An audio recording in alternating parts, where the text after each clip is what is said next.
Hello, hi, my name's Emma, one of the respiratory nurses. I'm just going to be talking through how to use the CPAP machine, the changes that we've been making in regards to the tubing, and I'm going to show you how to fit onto a patient's face. So first of all, this is our Stellar machine. So this machine can be used for both NIV and CPAP, which are two different things. However, the setup is the same. One of the most important things to mention is at the back you do have a filter. This is now going to be changed with every patient. So all you have to do is take the back off, take the filter off, which is quite easy, and then that's it, and that'll be disregarded in a new one in between every COVID patient. It's quite easy to put back on and to put this one back on. The other changes to know is that the oxygen's no longer going through the back of the machine, it'll be going through the mask, so I'll be able to show you how to do that. So first of all, to turn the machine on, it's just a little switch here, and you just flip it. The machine can be used for transfer, so it does have an internal battery, but please make sure you're always plugging your machine on and turning it on, so we can make sure the battery is at 100%. So while we're waiting for the machine to turn on, only takes a few seconds, I'll just show you the changes with the ventilator tubing. So first of all, to set up the machine, you need your normal tubing, which we'll just place on the end here. Okay. So the changes to the machine currently is on the face mask, it is now a non-vented face mask. So we used to use vented face masks, so when patients exhaled, it would come through the tubes on the face mask here. However, we don't want to be breathing COVID at patients. So in order to help with infection control, we're changing all the face masks. Now, because we're changing all the face masks, we need the patients to be able to exhale. So in order to do that, we now have an exhalation valve. If you're using Drager tubing, which you will know, there is a Drager at the top here, it says, there is an exhalation valve inside the tubing, so you do not need to add one.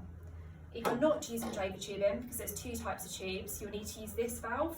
The valve won't fit on the Drager tubing, so you know that you don't need it for this one. It will fit on the other tubing. You definitely need an exhalation valve, otherwise it's unsafe for the patient because they won't be able to breathe out. In order to make it safer for you as well, we're also having the HME filter. This is a bacterial filter that filters out the air. Instead of having it normally here at the machine, it's now being placed above the exhalation valve. The reason for this is when the patient breathes out, it's going to go through the HME filter, clean the air, and then filter out of the exhalation valve and into the atmosphere. We can't say this is 100% going to remove all of the COVID. However, it's good at cleaning, and hopefully it's going to help make it that bit cleaner for you. So this is still an aerosol-driven items. You still need to wear your FFP. So the main changes are the HME filter is now being placed before the face mask, and then we have our exhalation port here, and we're now using non-vented face masks. So this face mask is non-vented, and also this full face mask here as well. Okay. So we're now changing where we place our oxygen, as I said, so it's no longer at the back of the machine, it's now going to be through this port here. So you use your green tubing as normal, and you just connect it to the wall. So unfortunately it's going to be through litres, so you'll need to work out your percentage with blood gases. So that's the most important things that have been done in regards to the changes. The next thing that I can tell you about is how to pick your face mask. So there's two types of masks for patients. We have the full face mask and a full face mask. To make it confusing, they both do exactly the same thing. However, there's different reasons that you may pick them. They both come in different sizes as well. So if you have a patient that's really anxious and claustrophobic, this face mask will be your choice. The reason why this is easier is because patients can see everything that's happening, whereas when you put this face mask on, their eyes are quite blocked from the vision and they can't always see what they're doing. So this face mask may be a good one to choose. It's also really important to look at your patient's skin. If you think your patient's skin could break down easily, or they're at high risk of pressure sores, this will be your best face mask. The reason why is because this one sits on the bridge of the nose and it can cause skin damage.